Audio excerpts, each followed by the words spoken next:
우리가 좀 더 깊이 살펴보면 진정으로 예수 그리스도와 더불어 온전한 믿음으로 살아가는 사람들은 흔치 않은 것 같습니다.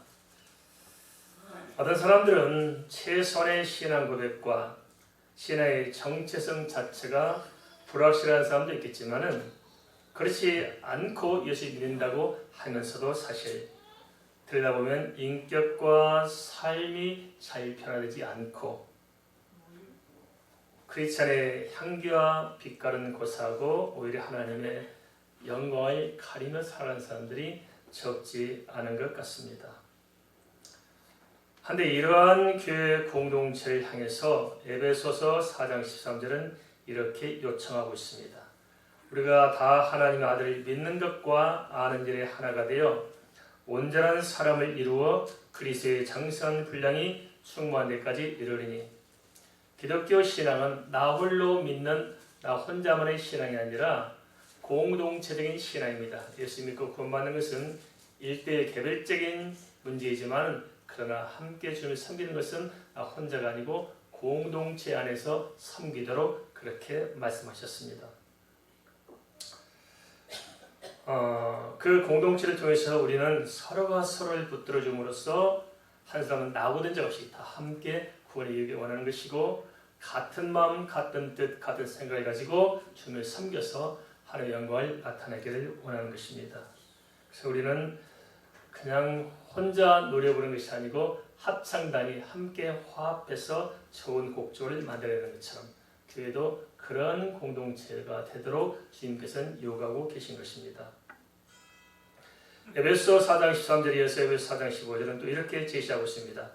오직 사랑 안에서 참된 것을 하여 범사에 그에까지 자랄지라. 그 머리니 곧 그리스도라.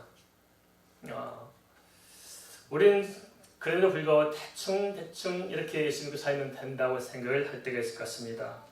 그러나 그렇지 않습니다.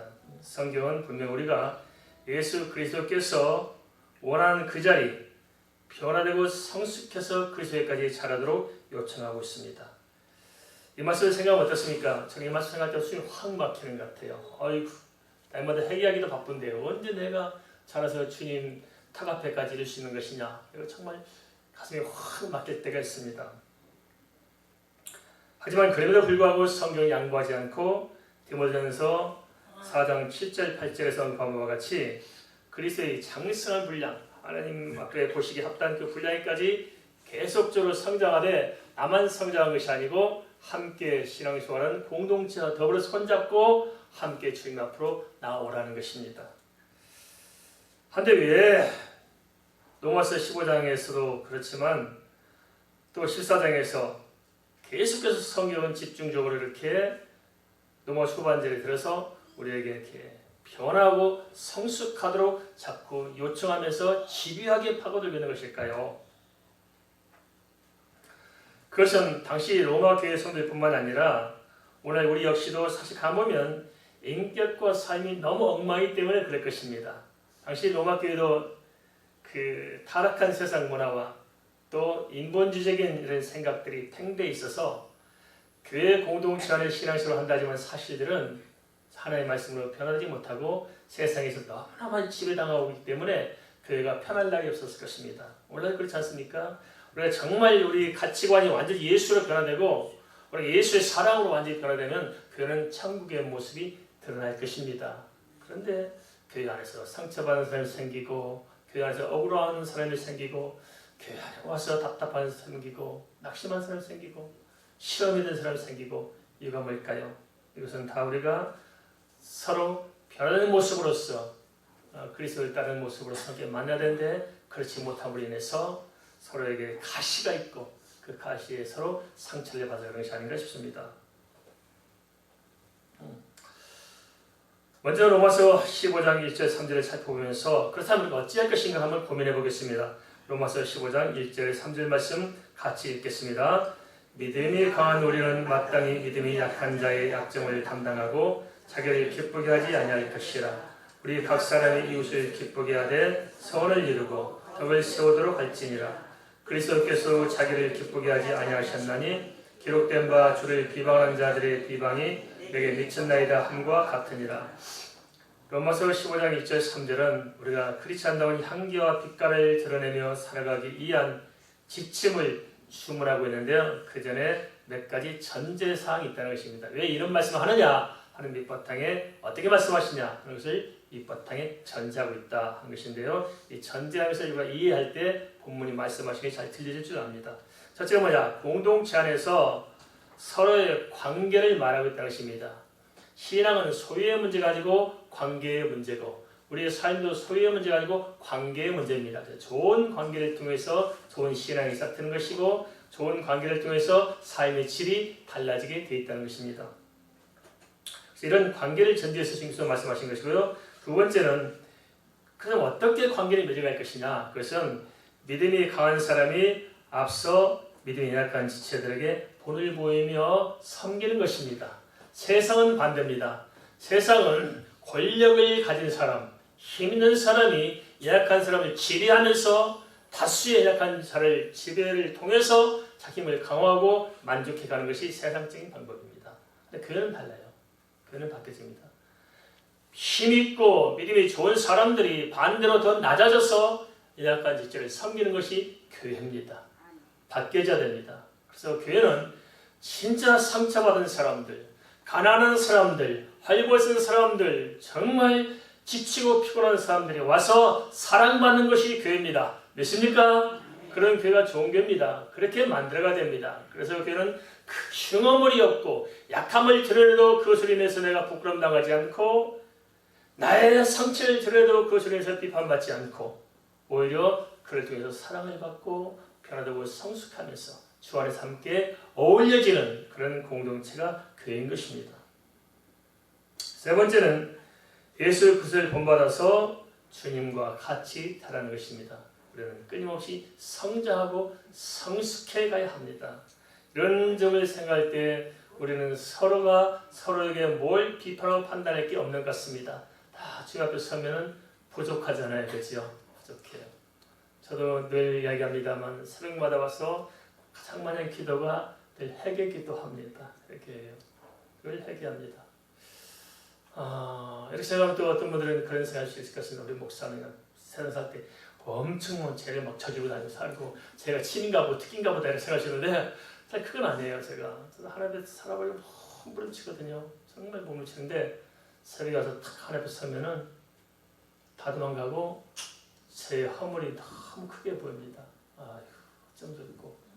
그래서 늘상 회개하면서 가장 많은 기도가 주님 제가 오늘부터는 다시 한번 시작하겠습니다. 과거는 없는 걸로 해주세요. 다시 새로 시작하겠습니다 하고 기도하거든요. 그것도 날마다 새벽마다 또 해요. 그래서 근데 다음날 또 할 거예요. 또. 주님 앞에 우리가 가까이 다가서면 다가설수록 나의 잘난 모습이 보일까요? 나의 허물이 보일까요? 허물이 보여요. 그래서 주님 앞에 가까이 다가가는 사람들은 남을 타달 여력이 없는 거예요. 내 허물이 너무 크기 때문에. 그것이 바로 우리 교회가 가지고 있는 어떤 사랑의 어떤 밑바탕에 그런 게 있는 거 아닐까요? 그래서 내 허물을 바라봄으로 다른 사람들의 허물을 책하지 않고 오히려 아파하고 함께 보듬어 안고 또 우리가 믿음 있는 사람들이 연약한 지체들을 붙들어 세워주고 그런 모습을 성장시키는 것, 이 따뜻한 공동체, 이게 바로 교회 모습이 알겠다는 것입니다. 이러한 전제 아래서 로마서 15장 1절 3절은 믿음이 강한 사람들이 믿음이 약한 자들의 약점을 감당하라고 하겠습니다. 한번 따라서 합시다. 다른 사람의 약점을 내가 감당하겠습니다. 말은 잘해요. 근데 우리는 다른 사람의 약점을 보면 내가 감당해야겠다 생각을 해요. 비판이 먼저예요. 비판이 맞는 거예요. 약점을 내가 감당하는 겁니다. 알겠습니까? 상대방의 약점을 내가 감당해 주는 것입니다. 그게 교회입니다. 그게 크리스찬입니다. 그게 주님의 뜻입니다. 이런 연장선상에서 각자가 자신을 기쁘게 하지 말고 선을 이루고 덕을 나타내서 이웃을 기쁘게 하는 것입니다.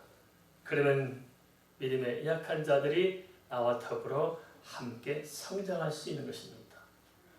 예수 믿는 것은 나를 위해 사는 것이 아닙니다. 동의하십니까?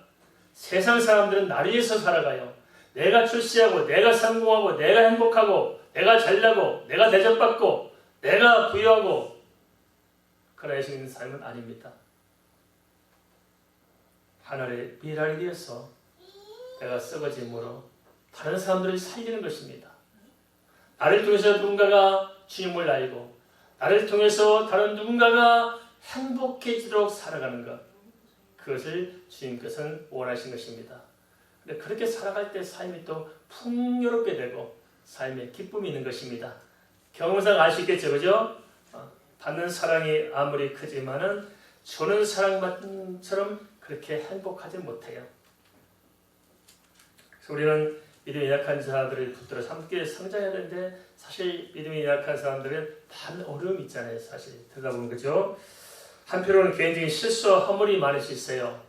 그리고 또 한편으로는 내가 감당해야 될 내 짐을 잘 감당하지 못할 수도 있을 것입니다. 이런 점을 감안해서 성경은 믿음이 강한 사람이 믿음이 약한 사람을 좀 감당해달라는 것이고 나아가서 내가 아니라 상대방을 좀 기쁘게 그 사람이 좀 행복해지도록 좀 만들어줄 수 없겠냐고 우리에게 주문하고 있습니다. 그럼 그것은 무엇일까요? 그것은 사랑으로 허물을 감싸고 덮어내는 것이 아니겠습니까? 상대방이 허물이 보이면 사랑으로 감싸는 거예요.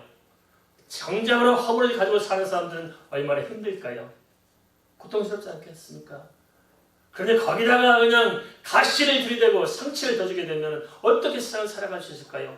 교회가 그렇다면 어떻게 교회에서 숨을 쉬고 살아갈 수 있고 그렇다면 어떻게 교회 공동체 안에서 함께 예배할 수 있을까요? 사랑은 허물을 감싸는 것입니다.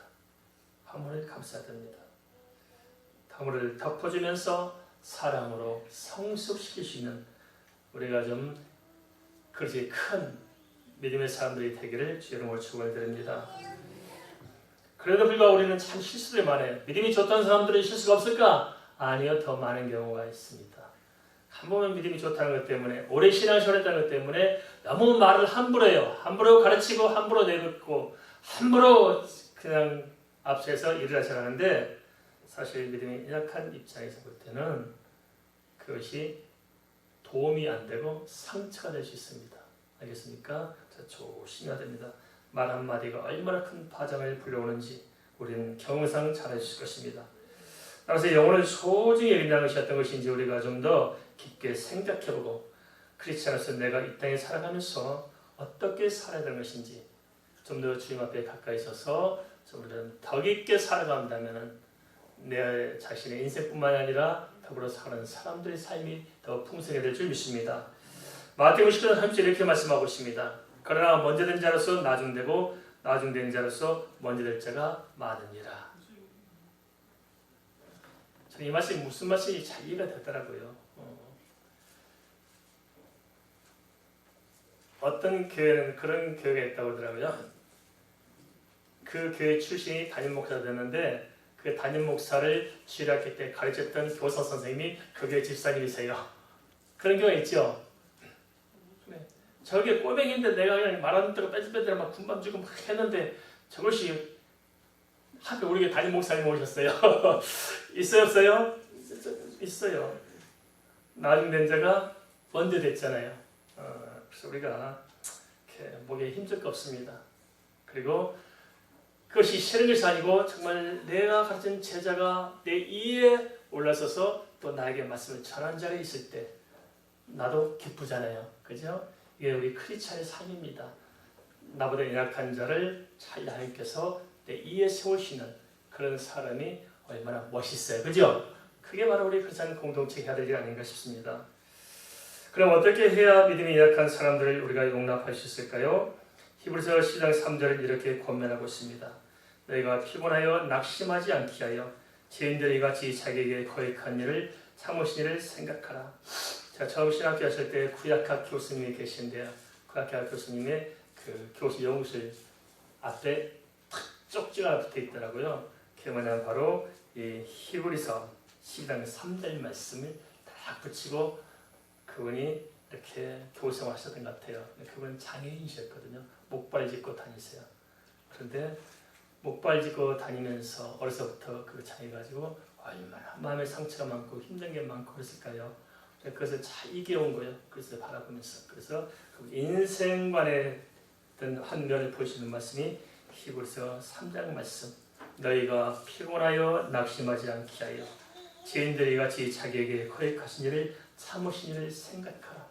항상 주님을 생각하면서 자신의 주는 상처를 뛰어넘을 수 없고 뛰어넘고 또 뛰어넘고 주님을 생각하다 보니까 이렇게 참 상처 많고 장애를 가지고 살아온 사람이 결국은 가장 권위 있는 교수가 돼서 딱 또 제자들 기르는 모습을 보면서 하나님의 말씀이 참 위대하구나. 제 말씀을 받을 때 그 말씀이 얼마나 사람을 이다게 만드는지 실감할 수가 있었습니다. 주님께서 죄인 나를 참아주셨습니다. 주님께서 나를 받아주지 않을 때는 우리가 구원을 얻을 수 있었을까요? 아닙니다. 우리 주님은 무수한 사랑을 입었어요. 영원히 죽으셔서 나를 위해서 십자가에 죽으시고 그 사랑을 베풀어 주심으로 내가 예수님의 하나님의 자녀가 됐습니다. 그런데 우리는 우리 형제, 우리 자매 그 공동체 안에서 다른 사람의 작은 하나 용납하지 못하고 살아갑니다. 아닙니다. 마음을 우리가 다시 다잡으십시다. 용서하십시다. 용납하십시다. 허물을 감싸주십시다. 그리고 기다려줍시다. 하나님의 변화하실 때를 믿고 기도하십시다. 그것이 그 공동체 안에서 우리가 해야 될 바른 처신이 아닌가 싶습니다. 이어서 로마서 15장 4절 6절은 특별히 믿음이 좋다는 사람들의 변화의 필요성에 대해서 구체적으로 이렇게 말씀하고 있습니다. 다 믿음이 좋다고 하는데 사실은 변하지 않는 모습, 그 모습을 향해서 이렇게 말씀하시는 것입니다. 로마서 15장 4절 6절을 같이 읽겠습니다. 무엇인지 전에 기록된 바는 우리의 교훈을 위하여 기록된 것이니 우리로 하여금 인내로 또는 성경의 이로로 소망을 가지게 함이니라. 이제 인내와 이로의 하나님이 너희로 그리스도 예수를 본받아 서로 뜻이 같게 해주사 한 마음과 한 입으로 하나님 곧 우리 주 예수 그리스도의 아버지께 영광을 돌리게 하려 하노라. 로마서 15장 4절을 위해 변화되고 성숙해 하느냐? 그 점에서 우리의 인내와 하나님의 이로로 소망을 갖도록 함이라고 말씀하고 있습니다.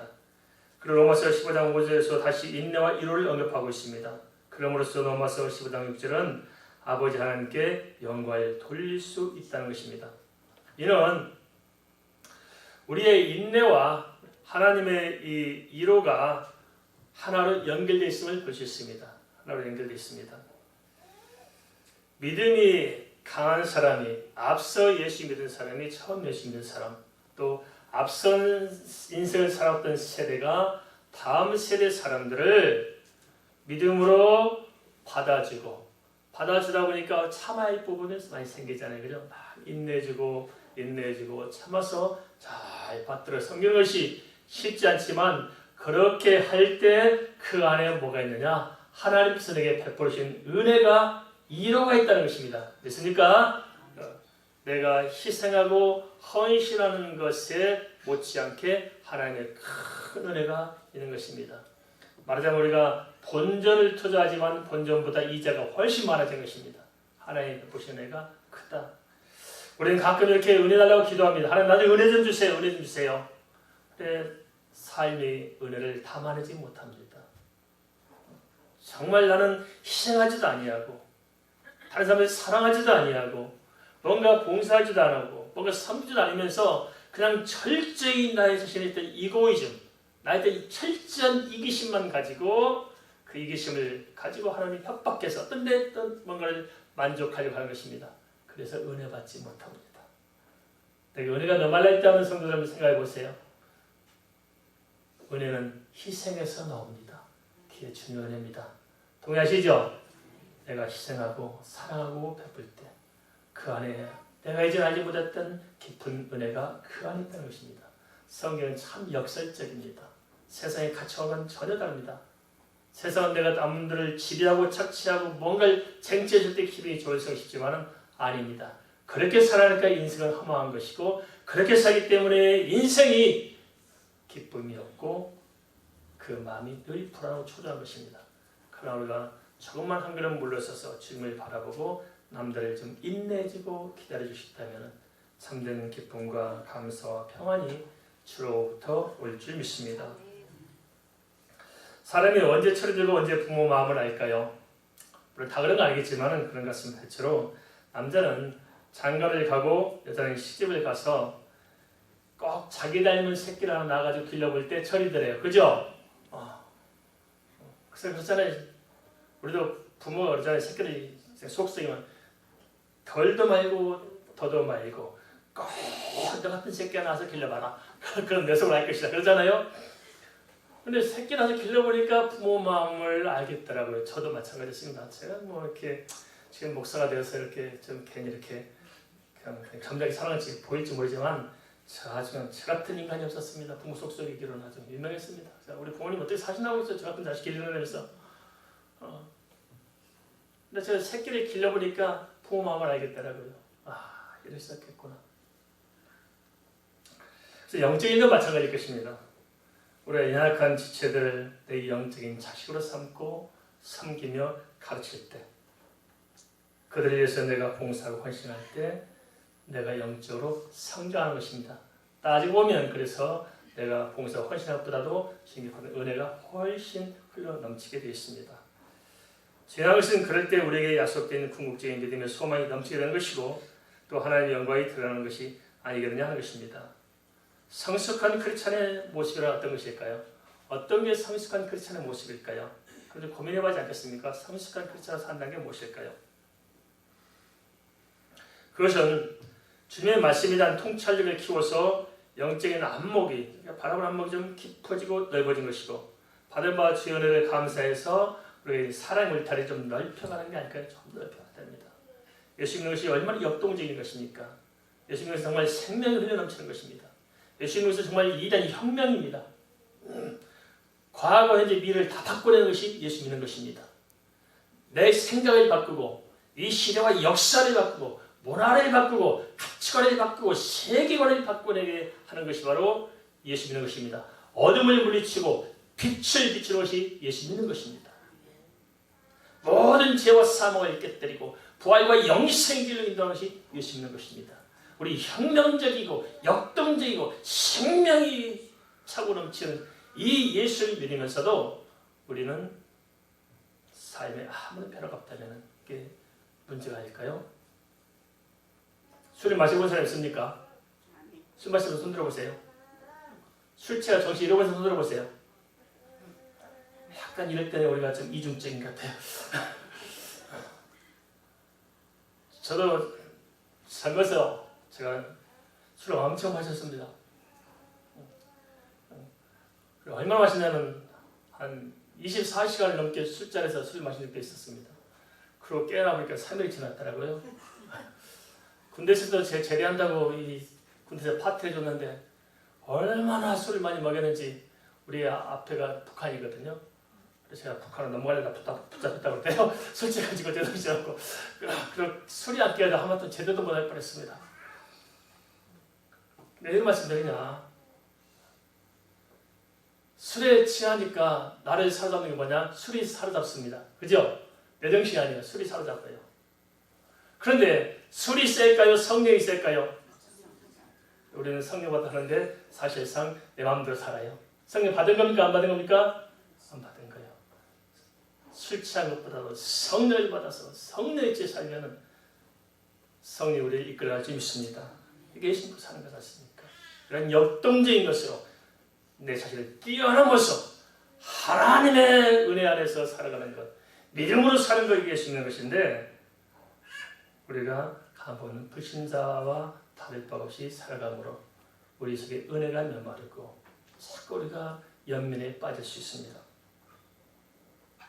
우리는 복음의 진리를 믿음으로 사는 것이고 그러한 삶은 나를 사는 것이 아니고 주님의 십자가를 지고 주님을 따르는 것이고 주님의 십자가를 지나가면서 눈앞에 보이는 주님의 약간 지체도 돌보는 것으로 시작해야 됩니다. 그죠? 예수님은 거창히 오는 큰 일이 아니고 작은 지체, 작은 일에 우리가 다가서서 그 일을 잘 감당할 때 하나님께서 큰 일을 맡기신 것입니다.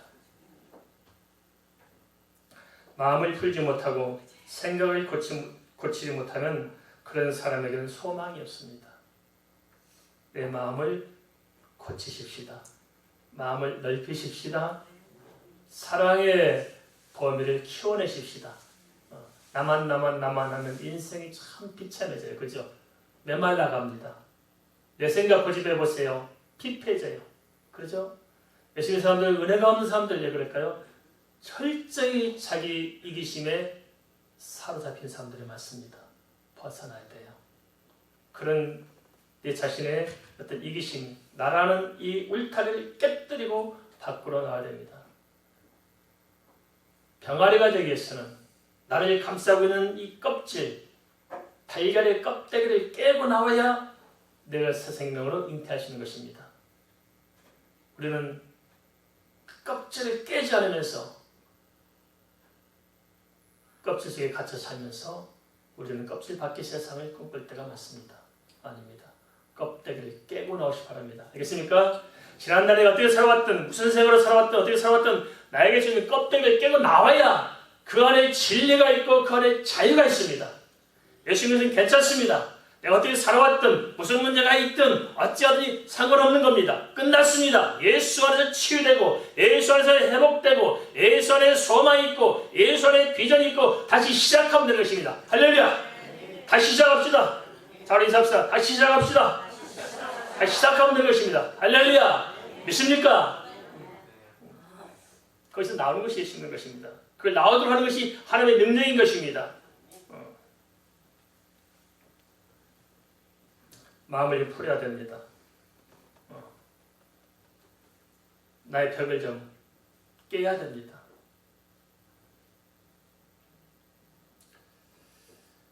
고린도서 13장 4절 7절은 그래서 크리스찬으로서 최고의 성숙의 목표치를 사랑에 두고 있는데 그 사랑이 뭔가를 이렇게 이야기해 주시는 모세요. 내가 어떤 사람인가? 이 고린도서 13장 4절의 실절 말씀을 좀 비춰보면서 이런 게 있는가 한번 잘 생각해 보시기 바랍니다. 제가 읽겠습니다. 한번 잘 사실을 들여다보시기 바랍니다. 사랑은 오래 참고, 사랑은 온유하며 시기하지 아니하며, 사랑은 자랑하지 아니하며 교만하지 아니하며 무례히 행하지 아니하며 자기 유익을 구하지 아니하며 성내지 아니하며 악한 것을 생각하지 않으며 불을 기뻐하지 아니하며 진리와 함께 기뻐하고 모든 것을 참으며 모든 것을 믿으며 모든 것을 바라며 모든 것을 견디느니라. 그런데 고린도전서 13장에서 4절 7절에서 사랑에서 이야기하고 있잖아요. 제일 이야기를 많이 하는 게 뭘까요? 그래서 13장 4절에서 제일 많이 이야기하고 있어요. 사랑이란 뭔가? 우리는 사랑을 어떻게 생각해요? 가슴이 그냥 벌렁벌렁하면서 필리 꽂고 그런 걸 사랑을 생각하는데 그게 아니에요. 전혀 반대입니다. 성경의 관점은 전혀 달라요. 고린도서 13장 4절 7절에서 말하는 사랑은 뭘 이야기하냐면 제일 많이 하는 것이 인내입니다. 뭐라고요? 인내. 인내에서 3번이나 반복하고 있어요. 오래 참고, 모든 것을 참고, 모든 것을 견딘다 했습니다. 참고. 그게 사랑입니다. 믿습니까? 사랑은 뭐예요? 참아주는 것이다. 참아주는 것. 근데 문제는 자신의 마음을 잘 다스려 절제할 수 있는데 이것이 쉽지 않다는 것입니다. 그래서 사람들 참 이렇게 못 참아가지고 실수를 많이 하잖아요. 막 내뱉어요.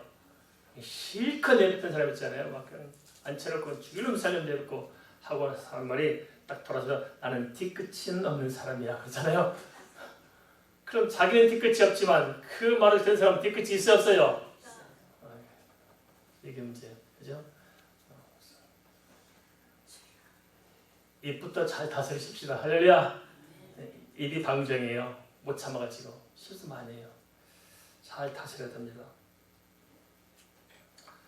그러게 사무엘 16장 32절 이렇게 주제하고 있습니다. 노하기를 발견한 자는 용사보다 낫고 자기 마음을 다스린 자는 성을 빼앗은 자보다 나으니라. 사람의 품격은 대단한 업적으로 평가될 것 같지만 모두가 잘 알다시피 평소의 말의 습관과 사람을 대한 태도에서 평가가 되는 것입니다. 그렇지 않습니까? 보세요. 우리가 어떤 사람이든 이미지를 가만히 생각해 보세요. 좋은 이미지를 가진 사람이 있고 그렇지 못한 사람의 어떤 모습이 생각이 날 것입니다. 좋은 이미지, 좋은 평가를 받는 사람은 어떤 사람들일까요?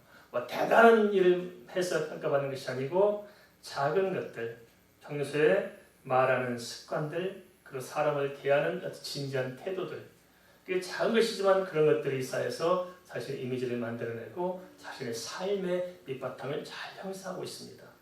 다 하나같이 보면 관계를 통해서 이루어져가고 있는 것입니다. 그래서 참 우리가 존경스러운 사람들이 있습니다. 그래서 어떤 사람들입니까? 좀 어렵고 힘겹고 미약한 사람들에게 사랑을 베풀고 그들을 끌어안아주면서 그들에게 봉사하고 헌신하는 모습 보면 우리는 감동이 있지 않습니까? 그죠? 감동이 있어요. 그래서 교회는 이러한 모습으로 세워져 가야 합니다. 어렵고 힘들고 연약한 지체들을 좀 앞세우시는 사람들이 가슴을 열고 따뜻한 사랑으로 끌어안고 허물을 덮어내면서 아픔을 함께 나누면서 우리가 디딤돌이 되어주시다면 얼마나 좋을까요? 우리가 생각을 좀 바꿔야 됩니다. 영적인 지도자들에 대해서도 생각이 바꿔야 됩니다. 우리는 예수님을 본받아야 됩니다. 예수님께서 어떻게 하셨어요? 가난하고 어렵고 고아와 과부들을 예민하지 아니하시고 어린아이에서 예민하지 않으시고 다 끌어안고 오히려 그들보다 더 낮은 곳에서 그들을 섬겼던 예수님의 모습. 그래서 우리가 예수님을 생각할 때 감동 있고 우리가 정말 예수님을 사는 것에 대해서 우리가 뿌듯함이 있지 않겠습니까? 그죠? 예수님이 세상 왕들처럼 지배하고 권력있고 대단히 갑질이라고 하셨더라면 우리가 뭐 때문에 예수 믿겠어요? 그죠? 우리 무슨 감동이 있을까요? 아닙니다. 그래서 교회에서도 이렇게 영적으로 또 여러 가지 사역적으로 일을 맡으신 분들은 그래서 더 낮아져야 할 줄 믿습니다. 동의하십니까? 낮아져야 됩니다. 그래서 저도 제 이름을 사역자 이름을 서번트 김으로 고쳤는데 잘 안 되는 것 같아요. 말만 서번트인데 어떻게 하지 많은 고민이 많습니다. 그래서 우리가 섬기는 리더십 그것이 필요하지 않을까 싶습니다. 이 시대도 크게 필요해요. 섬기는 리더십. 섬김으로써 다른 사람들의 마음을 변화시키고 잘 섬김으로써 다른 사람들에게 새로운 인생의 동기를 부여주시고 새로운 지평을 열어주시는 그런 리더십. 그것이 우리에게 필요한데 교회 안에서 저도 가끔 보면 이렇게 믿음이 있다는 것 때문에 갑질하는 경우가 참 많습니다. 조심해야 됩니다. 갑질이 사라져야 됩니다. 동의하십니까? 갑질하지 마십시다. 절대 갑질하면 안 되는 거예요. 우리가 만약 갑질하게 되면 주님께서 우리를 볼 때 어떻게 할까요? 주님께서 우리 갑질하게 된다면 우리가 구원받을 수 있을까요? 아닙니다. 갑질하면 안 됩니다. 이 사회에서도 마찬가지입니다. 국가에서도 마찬가지입니다. 갑질하면 안 됩니다. 갑질하면은 그 사회는 썩고 부패하기 시작합니다. 교회도 마찬가지입니다. 갑질하면 교회가 썩고 부패하고 타락합니다. 다 내려놓고 서로 낮아서 겸손해야 됩니다. 믿습니까?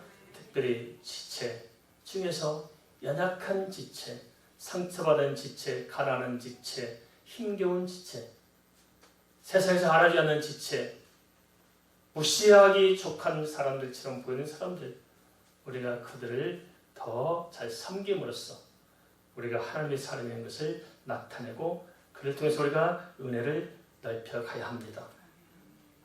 그런 구체적으로 변화의 시작점은 어디서 찾아야 할까요? 로마서 15장 7절 9절에서는 예수 그리스도의 본보기를 제시하면서 이렇게 밝히고 있습니다. 로마서 15장 7절 9절 같이 읽겠습니다. 그러므로 그리스도께서 우리를 받아 하나님께 영광을 돌리심과 같이 서로 또 받아 내가 말하노니 그리스도께서 하나님의 진실하심을 위하여 할례의 수용자가 되셨으니 이는 수상들에게 주신 약속들을 견고하게 하시고 이방인들도 그 궁일하심으로 말미암아 하나님께 영광을 돌리게 하려 하심이라. 기록된 바 그러므로 내가 열방 중에서 주께 감사하고 주의 이름을 찬송하리로다 함과 같으니라. 첫째는 그리스도께서 연약한 우리의 있는 모습 그들을 받아 대속자가 되심으로 하나님께 영광을 돌리셨음을 좀 알고 우리도 그와 같이 서로 연약함이 붙들어짐으로써 주님을 따르는 것입니다. 주님을 따르는 구체적인 게 뭐예요? 우리 뭘 가지고 주님을 따르고 있습니까? 말만 주님을 따르고 있다고 하지만 사실 뭘 가지고 주님을 따르고 있습니까? 우리 여전히 세상 욕심 가지고 나를 위해서 그냥 내 뭔가를 이루기 위해서 열심히 살 뿐이지 뭘 가지고 우리 주님을 따르고 있습니까?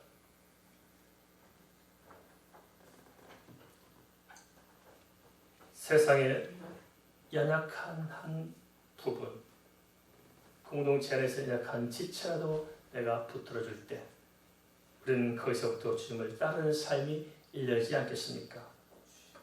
그리고 둘째는 주님께서 친히 할례를 받은 이스라엘 전 혈통으로 오셔서 할례 언약을 성취함으로 동시 이방인까지도 언약 은택으로 구원하도록 하셨는데 그것을 좀 알고 우리도 이런 주님 좀 본받고 삶의 현장에 깊숙이 들어가서 그 공동체를 끌어안아야 됩니다.